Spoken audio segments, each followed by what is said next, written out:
আমরা যতবার আমরা নির্বাচন কমিশনের সাথে দেখা করেছি, যোগাযোগ করেছি, ওনারা আমাদেরকে ডেকেছেন এবং ওনারা কিন্তু একটা মিটিংয়ে নির্বাচন কমিশনার বলেছেন যে এটা শুধু ফ্রি ফেয়ার ইলেকশন হবে না, এটা জেন্ডার ইনক্লুসিভ ইলেকশন ওনারা চান করতে।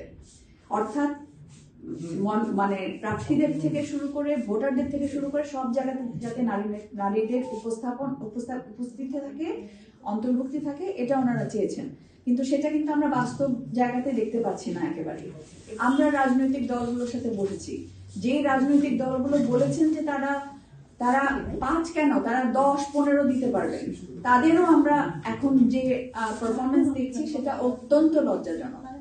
এবং তারাও যখন দিতে পারেনি, তাদেরকে আমরা বলেছি যে বড় রাজনৈতিক দল যারা আমরা আশা করছি যে তারা একটা ভালো রেজাল্ট নিয়ে আসবেন, তাদেরও যখন কথায় আমরা মানে কথার সাথে কিন্তু কাজের আমরা মিল পেয়েছি না।